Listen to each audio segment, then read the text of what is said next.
അവസരമുണ്ട് ഇത് കൊടുക്കാൻ വേണ്ടി. അത് ഒന്നും ചെയ്യാതെ പോലീസിനെ വീണ്ടും ഫയർ ചെയ്യുമ്പോൾ പോലീസ് അവിടെ ഒരു ആത്മരക്ഷയ്ക്ക് വേണ്ടി അത് ഒരു റിലീസ് ചെയ്യുമ്പോഴാണ് രണ്ടാമത്തെ ആൾക്കാർക്കും പരിക്ക് കിട്ടി കാണുന്നുണ്ട്. അതിൽ പരിക്കുണ്ട്.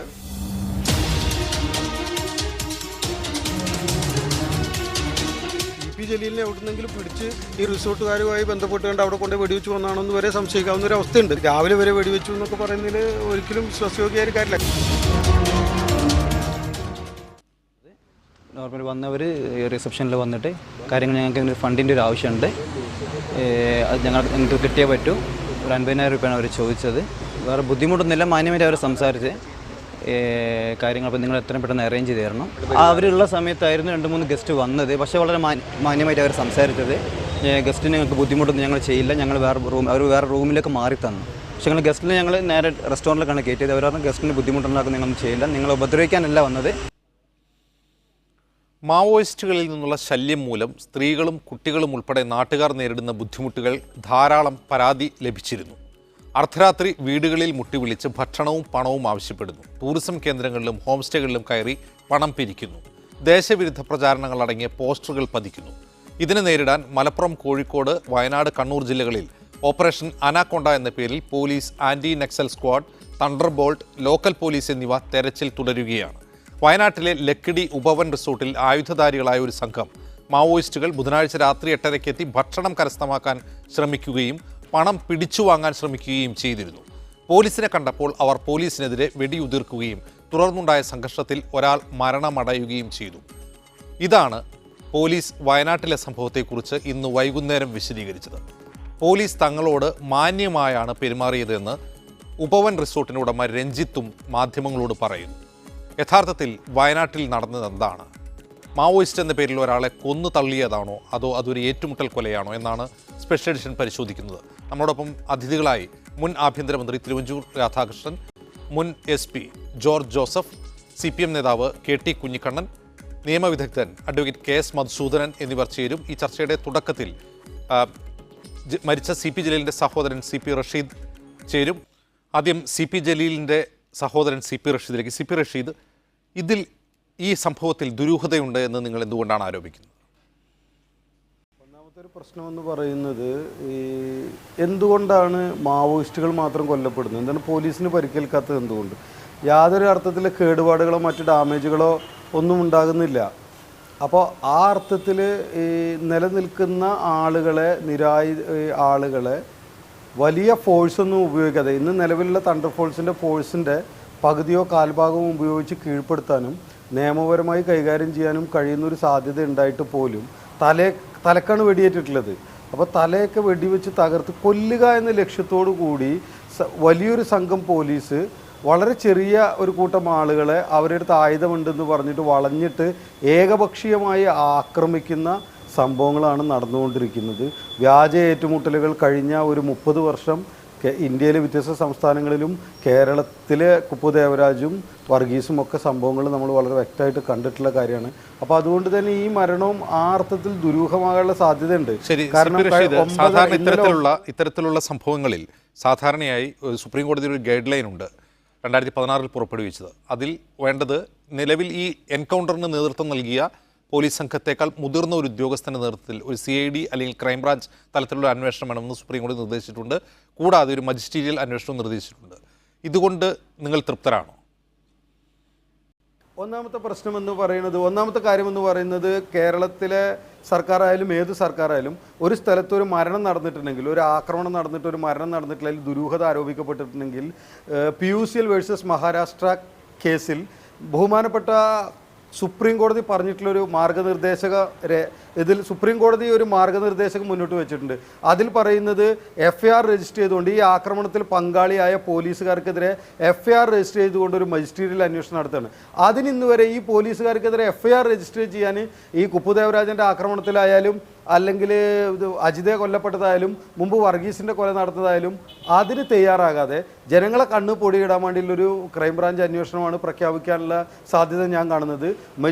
ഈ FIR രജിസ്റ്റർ ചെയ്തുകൊണ്ട് പോലീസുകാർക്കെതിരെ കേസെടുത്തുകൊണ്ട് FIR രജിസ്റ്റർ ചെയ്തുകൊണ്ടുള്ള സുപ്രീം കോടതി മേൽനോട്ടത്തിലുള്ള ഒരു മജിസ്റ്റീരിയൽ അന്വേഷണം നടക്കുകയും അതിനെ കൂടാതെ ക്രൈംബ്രാഞ്ചോ മറ്റെന്ത് സംവിധാനങ്ങൾ അന്വേഷിച്ചാലും അതിന് സ്വാതന്ത്ര്യം. പക്ഷേ FIR രജിസ്റ്റർ ഈ ഒരു ചെയ്യപ്പെടുമോ സംവിധാനം ഇല്ലയോ എന്നുള്ള കാര്യം അതിലൊരു നിയമപരമായ വ്യക്തത വരേണ്ടതുണ്ട്. എന്തായാലും ഒരു കാര്യം കൂടി, പിന്നെ ഏത് തരത്തിലുള്ള അന്വേഷണമാണ് CP റഷീദ് നിങ്ങൾ ആവശ്യപ്പെടുന്ന ഈ ഘട്ടത്തിൽ? അപ്പോൾ തീർച്ചയായിട്ടും ഈ അർത്ഥത്തിൽ സുപ്രീം കോടതി ഗൈഡ് ലൈൻസിൻ്റെ പുറത്ത് ഒരു അന്വേഷണം നടത്തണമെന്ന് ഞങ്ങൾ കലക്ടർക്കും SP-ക്കും ഞാൻ പരാതി കൊടുത്തിട്ടുണ്ട്. ആ പരാതിയുടെ പുറത്ത് അന്വേഷണം നടത്തണം. ഞങ്ങൾ കേരളത്തിലെ മനുഷ്യാവകാശ പൗരാവകാശ പ്രവർത്തകർ നാളെ ഡെഡ് ബോഡി ഏറ്റെടുത്തതിന് ശേഷം വിശദമായി കൂടിയിരിക്കുകയും സർക്കാരിൻ്റെ ജനങ്ങളെ കൊന്നുകൊണ്ടിരിക്കുന്ന ഈ സമീപനത്തിനെതിരെ പ്രത്യക്ഷത്തിലൊരു രാഷ്ട്രീയ പ്രക്ഷോഭം ഇവിടെ ഉയർത്തിക്കൊണ്ടുവരും. നിയമത്തിൻ്റെയും രാഷ്ട്രീയ പ്രയോഗത്തിൻ്റെയും ഭാഗമായി അങ്ങേയറ്റം തന്നെ ഈ ശരി CP റഷീദ്, വളരെയധികം നന്ദി ഈ ഘട്ടത്തിൽ ഞങ്ങളോട് പ്രതികരിച്ചതിന്. ആദ്യം തിരുവഞ്ചൂർ രാധാകൃഷ്ണൻ. ശ്രീ തിരുവഞ്ചൂർ രാധാകൃഷ്ണൻ, താങ്കളുടെ കാലത്താണല്ലോ ഈ തണ്ടർ ബോൾട്ട് രൂപീകരിക്കപ്പെടുന്നത്. കേരളം ഒരു മാവോവാദി ബാധിത സംസ്ഥാനമാണ് എന്ന് ഒരിടത്തും അങ്ങനെ പ്രഖ്യാപിക്കപ്പെട്ടിരുന്നില്ല. പക്ഷേ ഈ കഴിഞ്ഞ വർഷങ്ങളിൽ അതും ഉണ്ടായിട്ടുണ്ട്. കേന്ദ്ര സർക്കാർ കേരളത്തിൽ ഒരു മാവോവാദി ബാധിത സംസ്ഥാനമായി പ്രഖ്യാപിക്കുകയും ചെയ്തിട്ടുണ്ട്.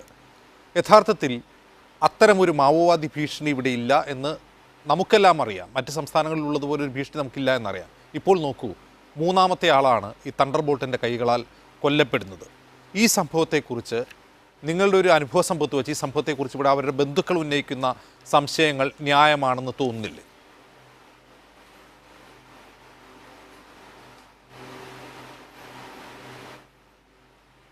ഇതിപ്പോൾ നമുക്ക് ഏറ്റവും സെൻസിറ്റീവായിട്ടുള്ള ഏരിയ ട്രൈ ജംഗ്ഷനാണ്. അവിടെ 3 നമ്മുടെ കേരളവും തമിഴ്നാടും കർണാടകവും തമ്മിൽ ചേരുന്ന 3 സ്റ്റേറ്റുകൾ ചേരുന്ന ട്രൈ ജംഗ്ഷനുണ്ട്.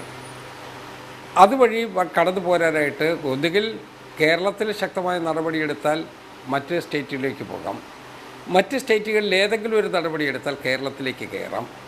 അങ്ങനെയുള്ള ഏറ്റവും സീരിയസ് ആയിട്ടുള്ള ഈ ട്രൈ ജംഗ്ഷനിലാണ് ഇവർ കേന്ദ്രീകരിച്ച് നിൽക്കുന്നത്. 1. 2, മാവോവാദികൾ ലക്ഷ്യം വെക്കുന്നത് നമ്മളുടെ നാട്ടിലെ സാധാരണക്കാരും പാവങ്ങളുമായിട്ടുള്ള ആളുകളാണ്. അവരുടെ ദാരിദ്ര്യത്തെ മുതലെടുക്കാൻ പറ്റുമോ എന്നുള്ളതാണ് അവർ പരീക്ഷിച്ചുകൊണ്ടിരിക്കുന്നത്. 3, വിദ്യാഭ്യാസം ഇല്ലാത്ത കുടുംബങ്ങളെയാണ് അവർ കേന്ദ്രീകരിക്കുന്നത്. പട്ടികവർഗ കുടുംബങ്ങളെ അവർ കേന്ദ്രീകരിക്കുകയാണ്. അപ്പോൾ സ്വാഭാവികമായിട്ടും ഇതിലുള്ള വീടുകൾ ചെറുപ്പക്കാരെ ആകർഷിച്ച് അവരെ കൂടി മാവോവാദികളുടെ ഭാഗത്തേക്ക് കൊണ്ടുപോകുന്നതിന് വേണ്ടിയുള്ള നടപടിയാണ് അവരെടുക്കുന്നത്. അതിനെതിരായിട്ടുള്ള നിയമപരമായ എല്ലാ മുൻകരുതലുകളും കേരളം എന്ന ഒരു സംസ്ഥാനം എന്നുള്ള നിലയിൽ കരുതിയാൽ മതിയാവും. ആ മുൻകരുതലുകളുടെ അവസാനത്തെ ഒരു ഭാഗമാണ് ഇവിടെ തണ്ടർ ബോൾട്ട് വിഭാഗം. തണ്ടർ ബോൾട്ട് വിഭാഗം മാത്രമല്ല, ഇപ്പോൾ ഫോറസ്റ്റിനകത്ത് തമ്പടിച്ച് ഫോറസ്റ്റിൽ നിന്ന് ആയുധശേഖരണം നടത്തി നാട്ടുപുറത്ത് വന്ന് നമ്മുടെ ആളുകളെ, നിരപരാധികളായ ആളുകളെ ആക്രമിക്കുന്നുണ്ട് എങ്കിൽ ആ നിരപരാധികളായിട്ടുള്ള ആളുകൾക്ക് പ്രൊട്ടക്ഷൻ കൊടുക്കാനുള്ള ബാധ്യത നിയമസമാധാനം പാലിക്കുന്ന ഒരു സംസ്ഥാനത്തെ ഗവൺമെൻറ്റുണ്ട്, ഒരു രാജ്യത്തെ ഗവൺമെൻറ്റുണ്ട്. പക്ഷേ അതിന് എക്സസ് ആക്ഷനിലേക്ക് പോവുകയും ചെയ്യരുത്. എക്സസ് ആക്ഷനിലേക്ക് പോയി കഴിഞ്ഞാൽ ഈ നിയമപരമായ നടപടിക്ക് പോലും ജനങ്ങളുടെ മധ്യത്തിൽ നിലനിൽപ്പില്ലാത്ത സാഹചര്യം വരും. അതേസമയം ഈ മാവോവാദികൾക്ക് അട്രാക്ഷൻ ഉണ്ടാകുന്ന എപ്പോഴാണ്? 1, ദാരിദ്ര്യം, കൊടിയ ദാരിദ്ര്യം അനുഭവിക്കുന്ന ആളുകൾ, ജോലിയില്ലാതെ പോകുന്ന സ്ഥലങ്ങൾ, അവരെ അങ്ങനെയുള്ള ഒരു ഏരിയയാണ് ഇവർ പലപ്പോഴും തിരഞ്ഞെടുക്കുന്നത്. അപ്പോൾ അതുപോലുള്ള സ്ഥലങ്ങളിൽ അവർക്ക് ആവശ്യമായിട്ടുള്ള രൂപത്തിൽ അവർക്ക് ഭക്ഷണം കൊടുക്കാൻ, അവർക്ക് ജോലി കൊടുക്കാൻ, വരുമാനമുണ്ടാക്കാൻ, കുടുംബങ്ങളെ ശാക്തീകരിക്കാൻ ഒക്കെയുള്ള സാമൂഹ്യമായ നടപടികൾ ഒരു സംസ്ഥാനത്തെ ഗവൺമെൻറ് എടുത്തേ മതിയാകൂ. അത് വരുമ്പോൾ സ്വാഭാവികമായിട്ട് നമുക്ക് കൺഫ്രണ്ട് ചെയ്യുന്ന പോയിന്റുകളുടെ എണ്ണം വളരെ കുറഞ്ഞിരിക്കും. നമ്മൾ തണ്ടർ ബോൾട്ട് വേണം തീരുമാനിക്കാനൊരു കാരണമുണ്ട്. അതിൻ്റെ കാരണം ആന്ധ്രാപ്രദേശിലെയും ആ പ്രദേശത്തോട് ചേർന്നുള്ള ശ്രീകാകുളം ഏരിയയിലെയും ടാക്സ് കളക്ട് ചെയ്യുന്നത് പോലും മാവോവാദികളായിട്ടുള്ള ആളുകളാണ്. നിയമപരമായി അധികാരമുള്ള സംസ്ഥാനത്തെ ഗവൺമെൻറ്റിന് ആ പ്രദേശത്ത് പ്രവേശിക്കാൻ പറ്റാത്ത ഒരു സാഹചര്യം ഇവരുണ്ടാക്കുകയാണ്. അതിൻ്റെ സൂപ്പർ ക്ലൈമാക്സ്. അങ്ങനെ വന്നാൽ ഒരു രാജ്യത്ത് 2 ഭരണം എന്നുള്ള നിലയിൽ പോകില്ലേ? ഒരു സംസ്ഥാനത്തെ 2 ഭരണകേന്ദ്രം എന്നുള്ള നിലയിൽ പോകില്ലേ? അത് നമ്മുടെ കേരളത്തിൽ വരാതിരിക്കുന്നതിന് വേണ്ടിയുള്ള മുൻകരുതൽ എന്നുള്ള നിലയിലാണ് അന്ന് ഞങ്ങളുടെ കാലത്ത് തണ്ടർ ബോൾട്ട് വേണം എന്ന് തീരുമാനമെടുത്തത്. അതൊരു സാമൂഹ്യമായ ആവശ്യമായിരുന്നു. ആ ആവശ്യത്തിന് വേണ്ടി ധാരാളം ആളുകൾ ഒരുപോലെ ശബ്ദം ഉയർത്തിയിരുന്നു. അതിൻ്റെ അടിസ്ഥാനത്തിൽ സംസ്ഥാനത്ത് തണ്ടർ ബോൾട്ട് നമ്മൾ ആരംഭിച്ചു. അത് വിജയകരമായി പോന്നു. ആരംഭിച്ചു എന്ന് വരികിലും ആ കാലത്ത് ഒരു കൊലപാതകം പോലും നടന്നിട്ടില്ല. ഒരാളിനെ പോലും അനാവശ്യമായിട്ട് വെടിവെച്ചിട്ടുമില്ല. പക്ഷേ നമ്മളുടെ നാടും നമ്മളുടെ കാടും നമ്മളുടെ കൃത്യമായ നിയന്ത്രണത്തിൻ്റെ കീഴിലായിരുന്നു എന്നുള്ള യാഥാർത്ഥ്യം കൂടി ശരി തിരുവഞ്ചൂർ രാധാകൃഷ്ണൻ, ഞാൻ മടങ്ങി വരാം താങ്കളിലേക്ക്. ശ്രീ കെ ടി കുഞ്ഞിക്കണ്ണൻ, ഈ 3 മാവോയിസ്റ്റുകളെ കൊന്നത് ഏറ്റുമുട്ടൽ കൊലയാണെന്ന് സർക്കാർ വാദിക്കുന്നു. കൊന്നത് ഈ സർക്കാരിൻ്റെ കാലത്താണ്. അതായത് ഒരു നിരോധിത സംഘടനയിൽ അംഗങ്ങളാണ് അവർ സായുധരാണ്. ഇതാണ് നിങ്ങൾക്ക് മുന്നിൽ വയ്ക്കാൻ കഴിയുന്ന ഒരേ ഒരു വാദം. പക്ഷേ ആ വാദമൊന്നും ഒരു എക്സ്ട്രാ ജുഡീഷ്യൽ കില്ലിങ്ങിന് നിങ്ങൾക്ക് അനുമതി നൽകുന്നില്ല, ഒരു സർക്കാരിന് അനുമതി നൽകുന്നില്ല. ഇന്ന് പോലീസ് പുറത്തിറക്കിയ വാർത്താക്കുറിപ്പിൽ പറഞ്ഞത് അവർ ഭക്ഷണവും പണവും പിടിച്ചു വാങ്ങാൻ ശ്രമിച്ചു, ഞങ്ങൾ അവിടെ എത്തി അവരുമായി ഏറ്റുമുട്ടി, സംഘർഷത്തിൽ ഒരാൾ കൊല്ലപ്പെട്ടു എന്നാണ്. പക്ഷേ ആ റിസോർട്ട് ഉടമ പറയുന്നു ഞങ്ങളോട് വളരെ മാന്യമായാണ് അവർ പെരുമാറിയത്, ഞങ്ങൾക്ക് ഇത്ര പണം വേണമെന്ന് അവർ ആവശ്യപ്പെട്ടു, ഞങ്ങളുടെ ഗസ്റ്റുകളെ അവർ ഉപദ്രവിച്ചില്ല, ഞങ്ങളെ ഭീഷണിപ്പെടുത്തിയില്ല എന്ന്. പിന്നെ എന്തിനാണ് ഒരു യുവാവിനെ നിങ്ങൾ വെടിവെച്ചു കൊന്നത്? ഞാനും അജീംസുമൊക്കെ പോലീസ് നൽകുന്നതും പത്രക്കാർ നൽകുന്നതുമായ വിശദീകരണവും വിവരത്തിൻ്റെ അടിസ്ഥാനത്തിലാണ് ഈ വിഷയത്തിൽ സംസാരിക്കുന്നത്. വളരെ നിർഭാഗ്യകരമായ ഒരു സംഭവമാണ് ലക്കിടിയിലുണ്ടായത്. പോലീസിൻ്റെ ഭാഗത്തു നിന്ന് നിയമാതീതമായ എന്തെങ്കിലും പ്രവർത്തനമുണ്ടെങ്കിൽ കൃത്യമായിട്ട് അത് അന്വേഷിക്കപ്പെടണം, അക്കാര്യത്തിൽ ആർക്കും സംശയമില്ല. പക്ഷെ അവിടെ സംഭവിച്ചതിനെക്കുറിച്ച് എൻ്റെയും അജീസിൻ്റെയും മുമ്പിലുള്ള വിവരം ഇത്രയുമാണ്. ഇവർ അവിടെ റിസോർട്ട് ഉടമയിൽ നിന്ന് പണം വാങ്ങിക്കാൻ വന്നു, അവിടെ ഉള്ള പണം കൊടുക്കാൻ അവർ ശ്രമിച്ചു. അതിനിടയിൽ ആ റിസോർട്ടിനകത്ത് തന്നെയുള്ള ആരോ പുറത്തു പോയിട്ട് ഫോൺ ചെയ്തു, പോലീസ് എത്തി. പോലീസ് വാഹനത്തിന് നേരെ പോലീസ് വാഹനം എത്തിയ ഉടനെ തന്നെ വെടിവെച്ചു. തുടർന്നുള്ള വെടിവെപ്പാണ് പറയുന്നത്. ഇതിൽ നിന്ന് വ്യത്യസ്തമായിട്ടാണ് സംഭവം എന്നതിനെക്കുറിച്ച് നമുക്ക് നാളെയോ മറ്റന്നാളോ വിവരങ്ങൾ അറിയാമായിരിക്കും. ഇതാണ് സംഭവിച്ചത്. അപ്പം നമ്മൾ ഈ വിഷയത്തെ ചർച്ച ചെയ്യേണ്ടത് 2 തരത്തിൽ ഈ വിഷയത്തെ കാണണം. ഒരു നിയമവിരുദ്ധ സംഘടനയെ നിയമാതീതമായി കൈകാര്യം ചെയ്യാൻ പോലീസിനോ ഭരണകൂടത്തിനോ ഒരധികാരവും ഇല്ല, അക്കാര്യത്തിൽ ഒരു സംശയവുമില്ല. പക്ഷേ നമ്മുടെ സാമൂഹ്യ പ്രശ്നങ്ങളെ ഈ രീതിയിൽ അലഞ്ഞു തിരിയുന്ന ഗറില്ലാ സംഘങ്ങളെ ഇളക്കി വിട്ട് പരിഹരിക്കാൻ കഴിയുമോ? നമ്മളെല്ലാവരും ആലോചിക്കേണ്ട ഒരു വിഷയമാണത്. ഇവിടെ ബഹുമാനപ്പെട്ട തിരുവഞ്ചൂര് പറഞ്ഞല്ലോ, സാമൂഹ്യവും സാമ്പത്തികവുമായ പ്രശ്നങ്ങൾക്ക് പരിഹാരമുണ്ടാക്കണം. ഇത്തരം വിഭാഗങ്ങൾ ഉയർന്നു വരുന്ന സാമൂഹ്യ സാഹചര്യത്തെ നമ്മൾ മനസ്സിലാക്കണം. തീർച്ചയായിട്ടും ഇന്ത്യയുടെ ഒരു സാഹചര്യത്തിൽ നമുക്കെല്ലാവർക്കും അറിയാം, വളരെ തീക്ഷ്ണമായ അസമത്വങ്ങളും ദാരിദ്ര്യവും മനുഷ്യർ നേരിടുന്ന നാനാവിധത്തിലായിട്ടുള്ള അടിച്ചമർത്തലുകളുമൊക്കെ തീവ്രമായ പ്രതികരണങ്ങളിലേക്ക് എത്തിക്കാവുന്ന സംഘങ്ങളെ ഉണ്ടാക്കാം, ഗ്രൂപ്പുകളെ ഉണ്ടാക്കാം, അത്തരം ആശയങ്ങളിലേക്ക് ആളുകൾ ആകർഷിക്കപ്പെടാം. പക്ഷേ കേരളം പോലൊരു സാമൂഹ്യ സാഹചര്യത്തിൽ നമുക്കെല്ലാവർക്കും ഇന്ത്യക്കാകെ മാതൃകയാവുന്ന രീതിയിൽ 70കളാകുമ്പോഴേക്കും ഭൂപരിഷ്കരണം മുന്നോട്ട് പോവുകയും അതിൻ്റെ പരിമിതികളെയും ദൗർബല്യങ്ങളെയും പരിഹരിക്കാനുള്ള നടപടികളിലേക്ക് സ്റ്റേറ്റ് പോവുകയും നമ്മുടെ സാമൂഹ്യ ബന്ധങ്ങളിൽ തന്നെ ഇത്തരത്തിലുള്ള ഒരു ഗറില്ലാ വിപ്ലവത്തിൻ്റെ അടിസ്ഥാനമായി കാണുന്ന ഭൂബന്ധങ്ങൾ പോലും നിലനിൽക്കാത്ത ഒരു സാമൂഹ്യ സാഹചര്യമാണ് കേരളത്തിലുള്ളത്. ഈ മാറ്റങ്ങളെ, ഈ പരിവർത്തനങ്ങളെ കണക്കിലെടുക്കാതെ വളരെ സാഹസികവും ഒറ്റപ്പെട്ടതുമായിട്ടുള്ള ഇത്തരം പ്രവർത്തനങ്ങൾക്ക് ഏതെങ്കിലും തരത്തിൽ ഈ വിഷയങ്ങൾക്ക് പരിഹാരം കാണാൻ കഴിയുമോ? മാവോവിൻ്റെ പേരിലാണല്ലോ ഈ സംഘടന പ്രവർത്തിക്കുന്നത്. മാവോ തന്നെ ഇത്തരം അലഞ്ഞുതിരിയുന്ന സംഘടനകളെക്കുറിച്ച് പറഞ്ഞിട്ടുണ്ട്. ഇത്തരം അലഞ്ഞുതിരിയുന്ന സംഘടനകൾക്ക് ജനങ്ങളുടെ പ്രശ്നങ്ങൾക്ക് പരിഹാരമുണ്ടാക്കാനോ സാമൂഹ്യ വിപ്ലവത്തിലേക്ക് അവരെ നയിക്കാനോ കഴിയില്ലെന്ന് മാത്രമല്ല, ശരിയായ സാമൂഹ്യ വിപ്ലവ പ്രസ്ഥാനങ്ങളെ തടസ്സപ്പെടുത്തുന്നതിലേക്കും ഭരണകൂടത്തിന് പല രീതിയിലുള്ള അത്തരം പ്രവർത്തനങ്ങളെ തടയുന്നതിലേക്ക് എത്തിക്കും. ഇപ്പോൾ ഛത്തീസ്ഗഡിൽ തന്നെ സാൽവാജൂതം അത്തരത്തിലുള്ള ഒരു കർമ്മസേനയെ വലതുപക്ഷ ശക്തികൾക്ക് ഉണ്ടാക്കാൻ കഴിഞ്ഞ എന്തുകൊണ്ടാണ്? അതിനുപയോഗിച്ച് മാവോയിസ്റ്റുകളെ കൊല ചെയ്യാൻ ശ്രമിച്ചത് എന്തിൻ്റെ പേരിലാണ്? സഖാവ് വൃന്ദാ കാരാട്ടിനെ പോലെയുള്ള CPMൻ്റെ പോളിറ്റ് ബ്യൂറോ അംഗം അന്ന് റായ്പൂരിലെത്തി. സാൽവാജൂതത്തെ ഒരു കാരണവശാലും സ്റ്റേറ്റ് പ്രോത്സാഹിപ്പിക്കാൻ പാടില്ല. നിയമവിരുദ്ധ പ്രവർത്തനങ്ങളെ സ്റ്റേറ്റ് നിയമപരമായി നേരിടുകയാണ് ചെയ്യേണ്ടത്. ഇത്തരത്തിലുള്ള ഗുണ്ടാ സംഘങ്ങളെ, ക്രിമിനൽ സംഘങ്ങളെ പ്രോത്സാഹിപ്പിക്കാൻ പാടില്ല. ഈ നിലപാടുകൾ CPMന് അക്കാര്യത്തിൽ കൃത്യമായ നിലപാട് ഉണ്ടാക്കുന്ന ഇന്ത്യ തലത്തിൽ. ശ്രീ കെ ടി കുഞ്ഞിക്കണ്ണൻ, ഈ എക്സ്ട്രാ ജുഡീഷ്യൽ കില്ലിങ്ങിനെ കുറിച്ച്, അതുപോലെ നക്സൽ ബാധിത പ്രദേശങ്ങളിലെ ഭരണകൂടത്തിന്റെ എക്സസീവ് ഫോഴ്സ് ഉപയോഗിക്കുന്നതിനെ കുറിച്ച് CPM ദേശീയ നേതൃത്വത്തിന് കൃത്യമായ നിലപാടുണ്ട്. അവർ കൃത്യമായി അത് ചൂണ്ടിക്കാട്ടാറുണ്ട്, നേതൃത്വം ചൂണ്ടിക്കാട്ടാറുണ്ട്. പക്ഷേ തിരുവഞ്ചൂർ രാധാകൃഷ്ണൻ ആഭ്യന്തരമന്ത്രിയായിരിക്കെ രൂപീകരിക്കപ്പെട്ട തണ്ടർബോൾട്ടിന് ഒരാളെപ്പോലും കൊല്ലേണ്ടി വന്നില്ല കേരളത്തിൽ. പക്ഷേ പിണറായി വിജയൻ സർക്കാർ ഭരിക്കുമ്പോൾ 3 പേരാണ് തണ്ടർബോൾട്ടിൻ്റെ തോക്കിനാൽ വധിക്കപ്പെട്ടത്. അന്നും ഇന്നും മാവോയിസ്റ്റുകൾ കേരളത്തിലെ സാമൂഹ്യ ജീവിതത്തിനൊരു ഭീഷണിയല്ല. അതിപ്പോൾ ഛത്തീസ്ഗഡിലുള്ളതുപോലെയോ അല്ലെങ്കിൽ ആന്ധ്രാപ്രദേശിലുള്ളതുപോലെയോ ഒരു ഭീഷണി അവ ഉയർത്തുന്നില്ല എന്ന് മാത്രമല്ല, അവർ പലപ്പോഴും പറഞ്ഞത്, കെ ടി കുഞ്ഞിക്കണ്ണൻ തന്നെ പറഞ്ഞ കാര്യങ്ങളാണ്, അത്തരത്തിൽ ഞങ്ങളുടെ ഒരു സായുധ ഓപ്പറേഷന് വേണ്ട ഒരു സാമൂഹ്യ സാഹചര്യം കേരളത്തിൽ നിലനിൽക്കുന്നില്ല എന്നാണ് മാവോയിസ്റ്റുകൾ പലപ്പോഴും പറയാറുള്ളത്. പിന്നെ എന്തിനായിരുന്നു ഈ 3 കൊല? നിലമ്പൂരിൽ 2 പേരെ കൊന്നതിന് എന്തിനു വേണ്ടി? ആ റിപ്പോർട്ട്, ആ മജിസ്റ്റീരിയൽ റിപ്പോർട്ടിനെ പറ്റി പറയുന്നു. ആ മജിസ്റ്റീരിയൽ റിപ്പോർട്ട് പുറത്തുവിട്ടിട്ടില്ല. എങ്ങനെയാണ് ആ കൊല നടന്നതെന്ന് ആർക്കും അറിയില്ല. ഇത് 3 തവണ ഇപ്പോൾ ആവർത്തിച്ചിരിക്കുന്നു. ഇതിന് സർക്കാർ മറുപടി പറഞ്ഞേ പറ്റൂ. കെ.ടി. കുഞ്ഞിക്കണ്ണൻ. ഞാൻ കേട്ടില്ല ജെയിംസ്, ഈ കണക്ഷൻ വിട്ടുപോയി. ശ്രീ കെ.ടി. കുഞ്ഞിക്കണ്ണൻ, CPM അതിനെക്കുറിച്ച് കൃത്യമായ നിലപാടുണ്ട്. താങ്കൾ വിശദീകരിച്ചത് ശരിയാണ്. ദേശീയ തലത്തിൽ അതിന് കൃത്യമായ നിലപാടുണ്ട്. ഛത്തീസ്ഗഡിലെയും അതുപോലെ തെലങ്കാനയിലെയും എല്ലാം ഇത്തരം സംഭവങ്ങളോട് CPM ദേശീയ നേതൃത്വം പ്രതികരിക്കാറുണ്ട്. ഇവിടെ തിരുവഞ്ചൂർ രാധാകൃഷ്ണൻ ആഭ്യന്തരമന്ത്രിയായിരുന്നു ഇപ്പോൾ രൂപീകരിക്കപ്പെട്ട ഈ തണ്ടർബോൾട്ട് സൈന്യം ഒരാളെയും കൊന്നിരുന്നില്ല. പക്ഷേ പിണറായി വിജയൻ സർക്കാർ അധികാരത്തിലെത്തിയപ്പോൾ 2016 മുതൽ ഇതുവരെ കൊല്ലപ്പെട്ടത് 3 പേരാണ്. എന്തുകൊണ്ട് ഇത് സംഭവിക്കുന്നു? കാരണം അത്തരത്തിലൊരു ത്രെറ്റ്, ഒരു ഭീഷണി ഈ മാവോയിസ്റ്റുകൾ കേരളത്തിൽ പൊതുജനങ്ങൾക്ക് നേരെ ഉയർത്തിയിട്ടില്ല. അവരാരെയും കൊന്നിട്ടില്ല. പക്ഷേ അവരെ ഈ സർക്കാർ കൊല്ലുന്നു. അതിന് നിങ്ങൾ മറുപടി പറഞ്ഞേ പറ്റൂ. അല്ല അജീഷേ, ഞാൻ പറയുന്നത് ഇപ്പോൾ വൈത്തിരി ഉണ്ടായ സംഭവം, ആ സംഭവത്തിൻ്റെ പോലീസ് സേന അവിടെ എത്തുമ്പോഴേക്ക് തന്നെ വെടിവെച്ചു. അതിനുള്ളൊരു പ്രത്യാക്രമണം എന്ന രീതിയിലാണ് പോലീസ് പെരുമാറിയത്. അത്തരം പ്രത്യാക്രമണങ്ങൾ തന്നെ നിയമാനുസൃതമാണോ എന്ന് പരിശോധിക്കപ്പെടേണ്ടതുണ്ട്. അതാണ് വിഷയം. അല്ലാതെ ഈ തിരുവഞ്ചൂരിൻ്റെ കാലത്ത് തണ്ടർബോൾട്ട് എന്ന് പറയുന്നത് ഒരു സ്റ്റേറ്റ് ഗവൺമെൻറ്റിൻ്റെ പൂർണ്ണമായ നിയന്ത്രണത്തിലുള്ള ഒരു സംവിധാനമല്ലല്ലോ. അത് ദേശീയ തലത്തിൽ തന്നെ ആൻറ്റി മാവോ ഇന്ത്യൻസും ഇതെല്ലാമായി ചേർന്നുകൊണ്ട് നിൽക്കുന്നൊരു സർക്കാരിൻ്റെ ഒരു സായുധ വിഭാഗമാണ്. അപ്പോൾ തീർച്ചയായിട്ടും ഇന്ത്യയിലെ വനാന്തരങ്ങൾ, പ്രത്യേകിച്ച് കർണാടകയുടെയും തമിഴ്നാട്ടിൻ്റെയും അതേപോലെ തന്നെ കേരളത്തിൻ്റെയും സഹ്യാദ്രി മേഖലകളിൽ ഇപ്പോൾ മാവോയിസ്റ്റുകളുടെ സ്റ്റേറ്റ് കമ്മിറ്റി പാർട്ടി ഘടകം തന്നെ എന്ന് പറയുന്നത് എന്താണ്? സഹ്യാദ്രി സ്റ്റേറ്റാണ് അവർക്ക്. ആ സഹ്യാദ്രി സ്റ്റേറ്റിനകത്ത് അവർ അവരുടെ രാഷ്ട്രീയ അധികാരം സ്ഥാപിക്കാനായി നടത്തുന്ന പ്രവർത്തനങ്ങൾ നിയമവ്യവസ്ഥ നിലനിൽക്കുന്ന സമൂഹത്തിനകത്ത് അത് നിയമവിരുദ്ധ പ്രവർത്തനമാവും, വലിയ ലോ ആൻഡ് ഓർഡർ പ്രശ്നമാകും, മറ്റുള്ള ആളുകളുടെ സ്വതന്ത്ര ജീവിതത്തിന് ഭീഷണിയാവും.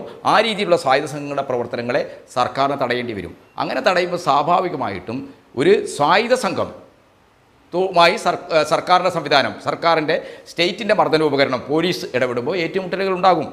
അത്തരം ഏറ്റുമുട്ടലുകൾ നിയമാനുസൃതമാണോ? നമ്മുടെ നിയമം പറയുന്ന വിരുദ്ധമായിട്ട് ഏതെങ്കിലും രീതിയിലുള്ള ഫേക്കാണോ? ഈ കാര്യങ്ങളാണ് നമ്മൾ ആലോചിക്കേണ്ടത്.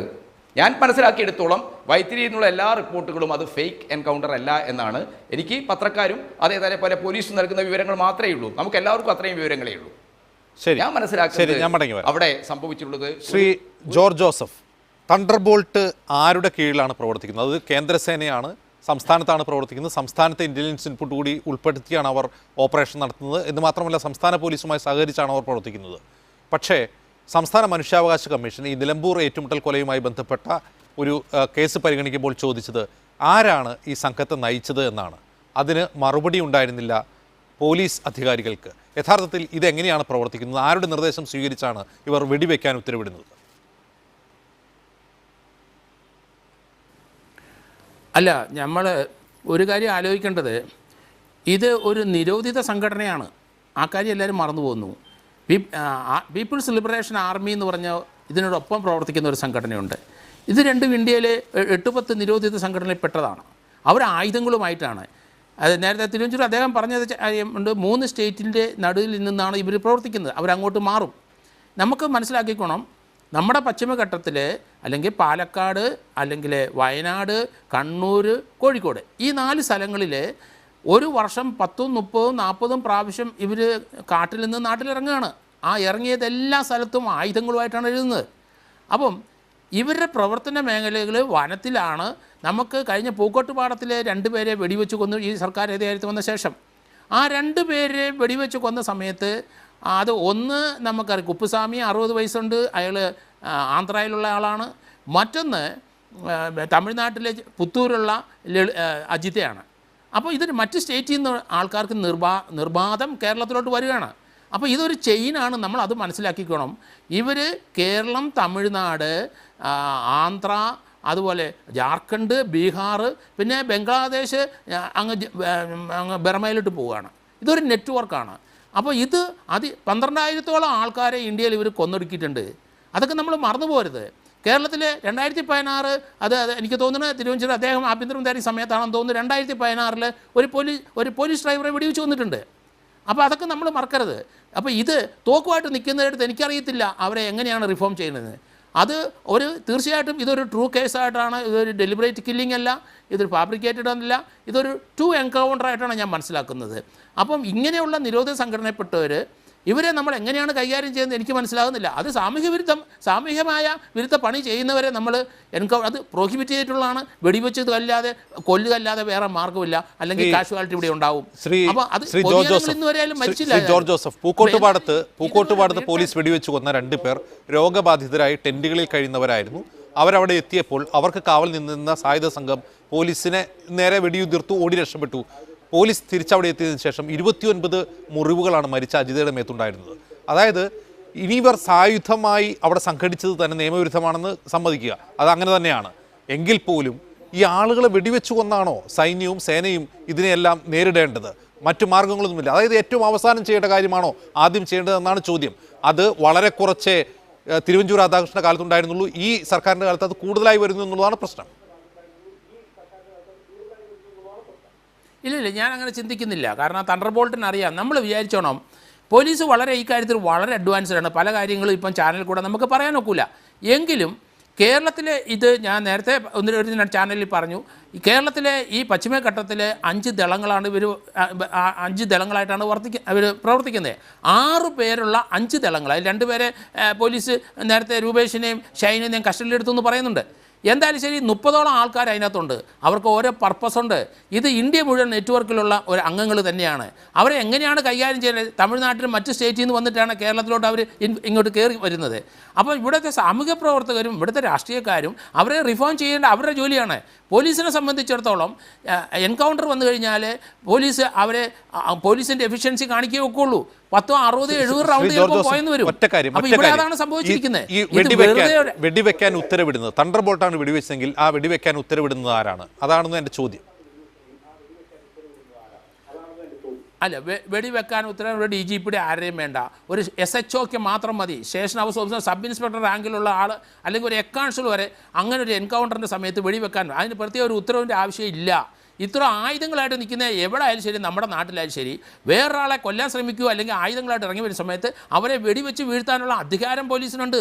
അത് നിയമപരമായിട്ട് കൊടുത്തിരിക്കുന്നതാണ്. അതുകൊണ്ട് ആ കാര്യത്തിൽ പിന്നെ നേരത്തെ 1-2 ചാനലുകാർ പറഞ്ഞ പോലെ ഇതിനകത്ത് എന്തെങ്കിലും രീതിയിലുള്ള ഒരു സുപ്രീം കോടതി ഡയറക്ഷൻ അനുസരിച്ച് എഫ്ഐആർ എടുക്കുന്നതിന് പോലീസിന് തടസ്സമൊന്നുമില്ല.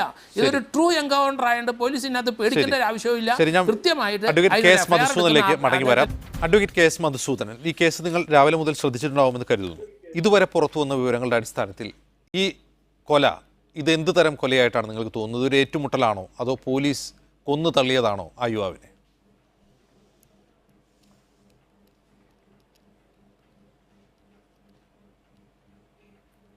ഇതുവരെ നമുക്ക് കിട്ടിയിരിക്കുന്ന വിവരങ്ങൾ നമുക്ക് നൽകുന്നത് പോലീസാണ്. അപ്പോൾ പോലീസിൻ്റെ വിവരങ്ങളനുസരിച്ചാണ് നമുക്ക് കാര്യങ്ങൾ കണ്ടെത്താനാവും. നേരത്തെ അജീസ് പറഞ്ഞതുപോലെ ഈ റിസോർട്ടിൻ്റെ മാനേജർ താങ്കളോടൊക്കെ സംസാരിച്ചതായി പറയുന്നത് വളരെ മാന്യമായിട്ടാണ് ഇവർ പെരുമാറിയത്.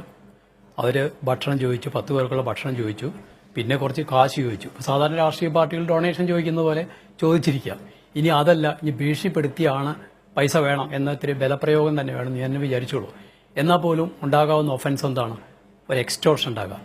എക്സ്റ്റോർഷൻ ഉണ്ടാകണമെങ്കിൽ എന്ത് വേണം? പണം പിടിച്ചു പറ്റിയിരിക്കണം. ഇവിടെ പണം പിടിച്ചു പറ്റുന്നില്ല. അപ്പോൾ എന്ത് സംഭവിക്കാം? ഒരു ശ്രമം മാത്രമാണുള്ളത്. നേരത്തെ ആ പോലീസ് റിട്ടയർ ചെയ്ത അദ്ദേഹം പറഞ്ഞത് പ്രകാരമാണെങ്കിൽ പോലീസ് അവരുടെ വീര്യം കാണിക്കാൻ വേണ്ടിയിട്ട് എക്സ്റ്റോർഷന്റെ ശ്രമം നടത്തിയ ആളുകളെ കണ്ട ഉടനെ വെടിവെച്ച് കൊല്ലാം.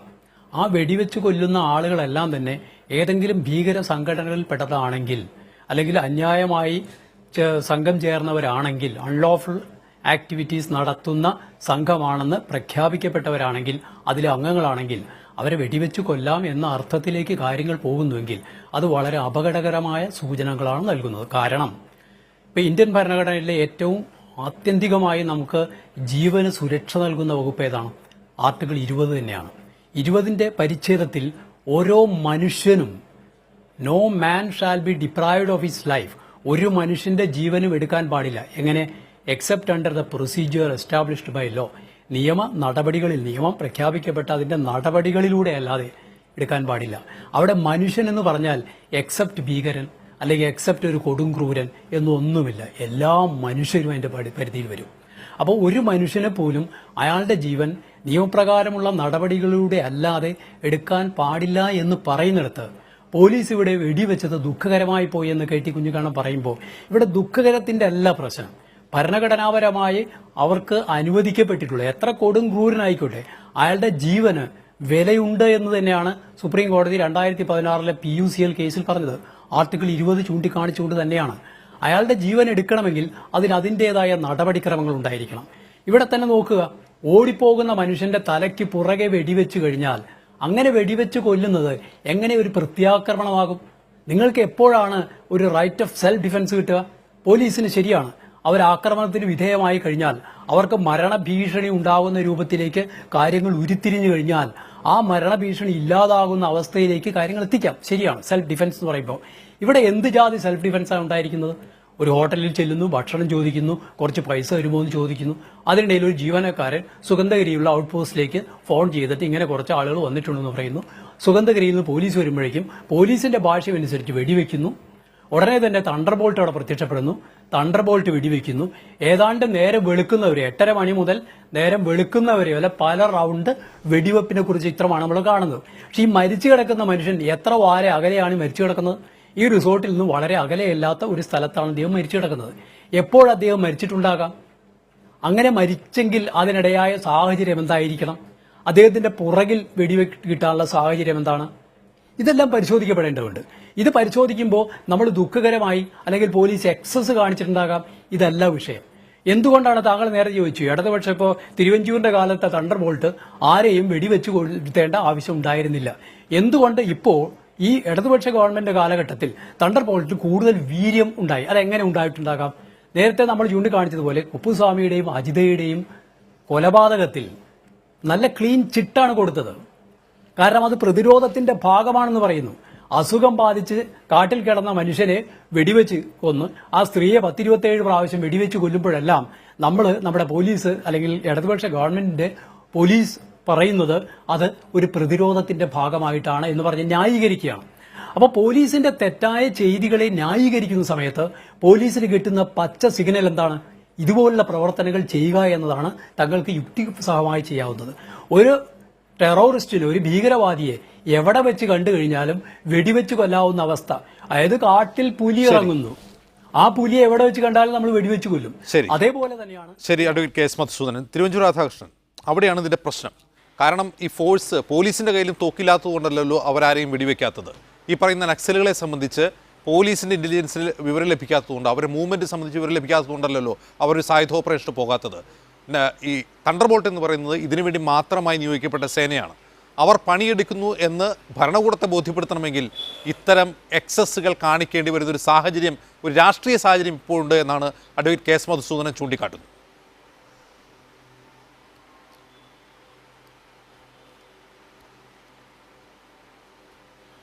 അതല്ല, ഇപ്പോൾ തണ്ടർ ബോൾട്ടിൻ്റെ ജോലി സത്യം പറഞ്ഞാൽ ഡിസാസ്റ്റർ മാനേജ്മെൻറ്റ് പോലെയുള്ള രംഗത്ത് വളരെ സാഹസികമായി ഒത്തിരി സംരംഭങ്ങൾക്ക് നേതൃത്വം കൊടുക്കുന്ന കാര്യമാണ്.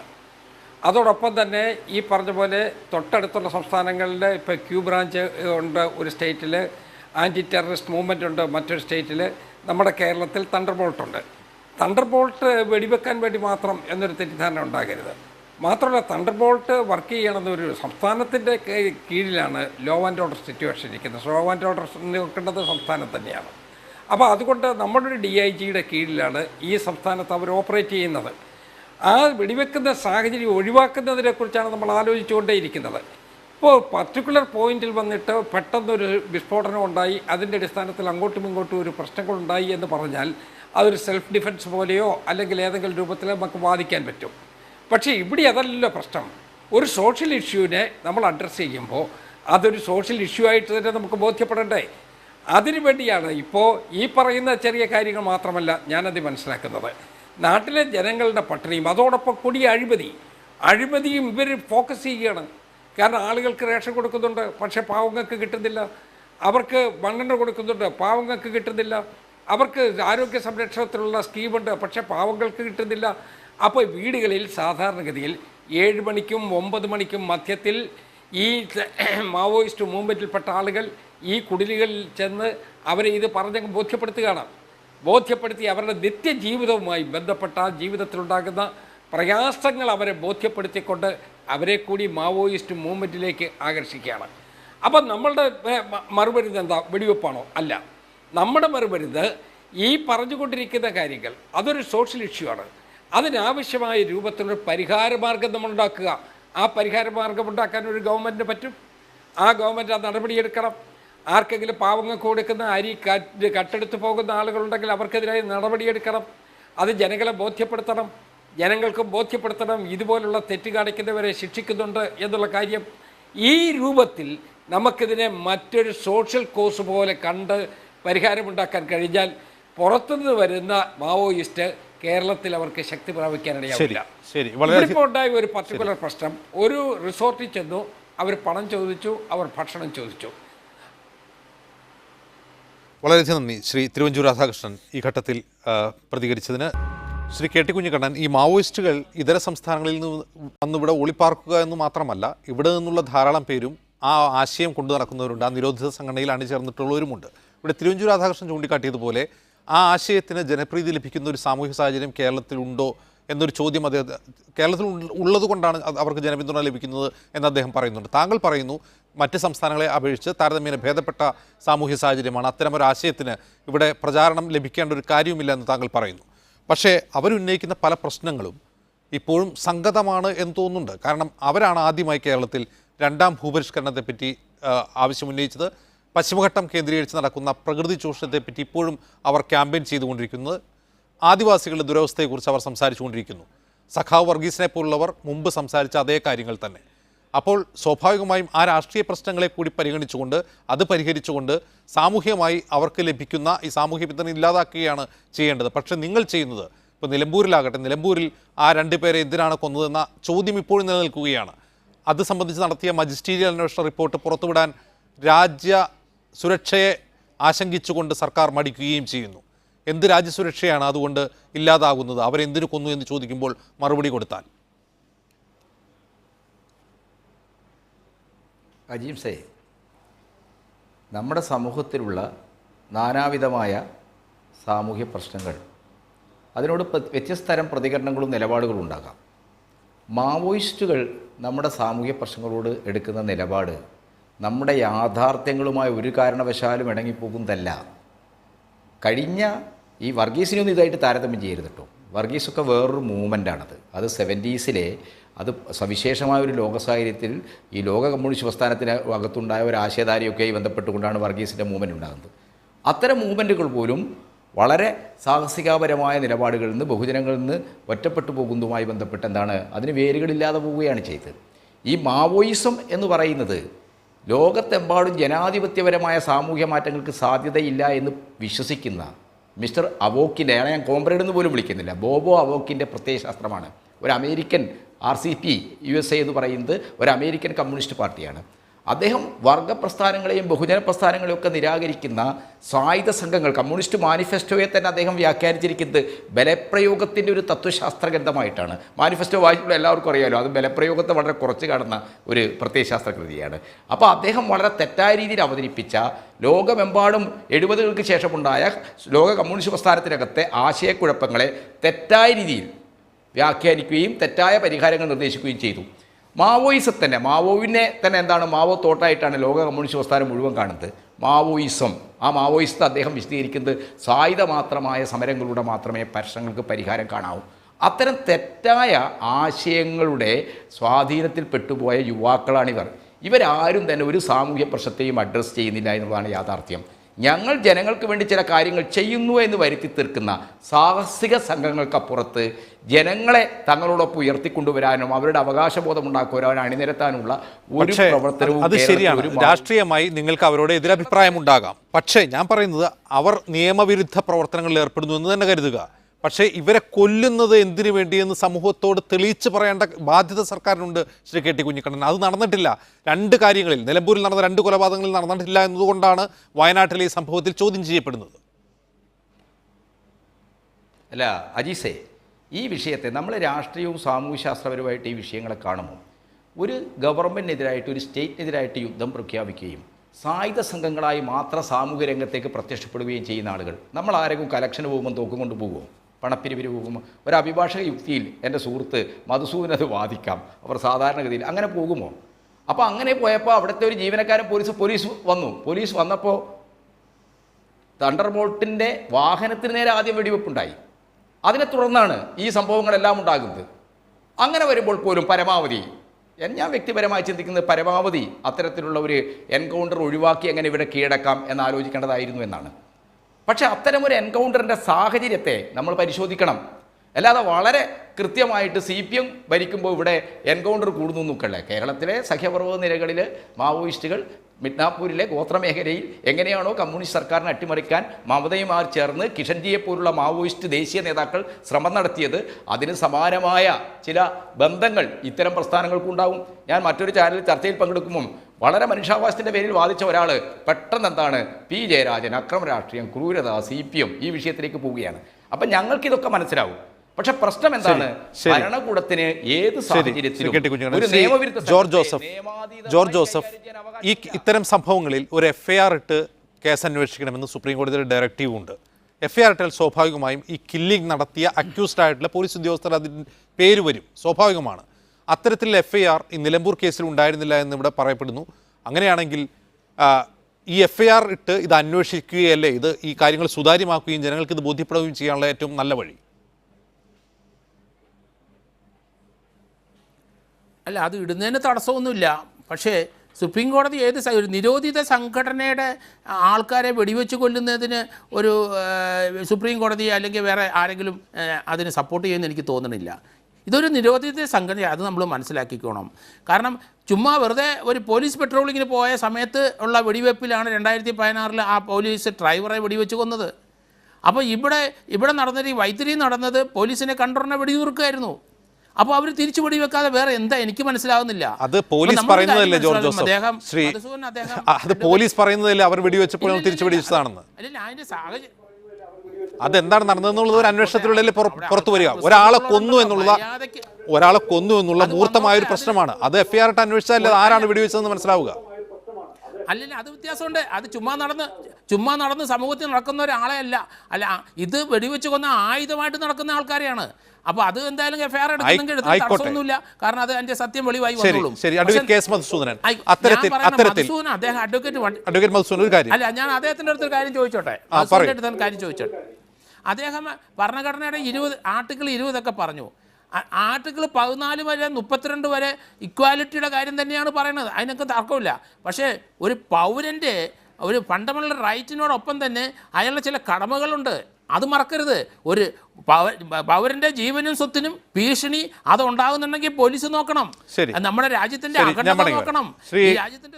Shri advocate K. മധുസൂദനൻ, ഇവിടെ ഒരു FIR ഇട്ടാൽ സ്വാഭാവികമായി അതൊരു ക്രൈമാണ്, ഒരു മർഡർ നടന്നിരിക്കുന്നു, അതിൽ പ്രതികൾ ഉണ്ടാകണം.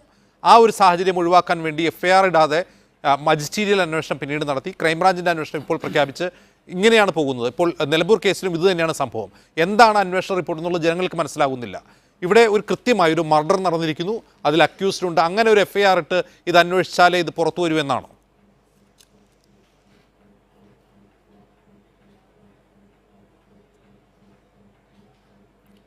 അവിടെ സുപ്രീം കോടതിയുടെ മാർഗനിർദ്ദേശങ്ങളിൽ FIR ഇടണമെന്ന് മാത്രമല്ല, അതിൽ ആരോപിക്കപ്പെടുന്ന ആ പോലീസ് ഉദ്യോഗസ്ഥൻ അയാളുടെ ആയുധം അടിയന്തരമായിട്ട് കൊടുത്ത് പോലീസിൽ ഹാജരാക്കണം. ഹാജരാക്കിയതിനു ശേഷം ആ ആയുധം കെമിക്കൽ പരിശോധനയ്ക്ക് വിധേയമാക്കപ്പെടണം.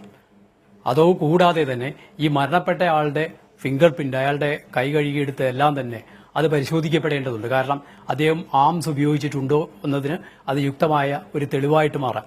ഇനി ഈ മജിസ്റ്റീരിയൽ എൻക്വയറി എന്ന് പറയുമ്പോൾ തന്നെ ഏതാണ് ഈ മജിസ്ട്രേറ്റ്?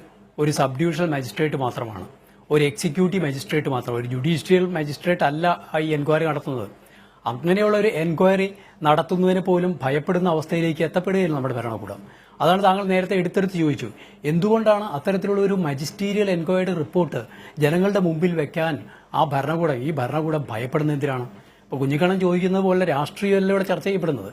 മാവോയിസ്റ്റ് രാഷ്ട്രീയം ശരിയോ തെറ്റോ എന്നതിനേക്കാൾ ഉപരി ഒരു മാവോയിസ്റ്റ് ആണ് എന്ന പേരിൽ മാത്രം ഒരാളെ വെടിവെച്ചു കൊല്ലുന്ന ഒരവസ്ഥയെ എങ്ങനെയാണ് നമുക്ക് ന്യായീകരിക്കാൻ കഴിയാത്തത് ഇതുകൊണ്ടാണ്. കാരണം നാളെ മാവോയിസ്റ്റ് ആണെന്ന് ആരോപിക്കപ്പെട്ട് ആരെയും വെടിവെച്ചു കൊല്ലാനുള്ള ഒരു സാമൂഹിക സാഹചര്യം സൃഷ്ടിക്കുകയാണ് ഇത്തരം സംഭവങ്ങൾ എന്നുള്ളത് കൊണ്ടാണ് അത് ചോദ്യം ചെയ്യപ്പെടുന്നത്. വളരെയധികം നന്ദി advocate K. S. Madhusoodanan, Shri George Joseph, Thiruvanchoor Radhakrishnan, KT Kunhikannan ഈ ചർച്ചയിൽ പങ്കെടുത്തതിന് പ്രതികരിച്ചു.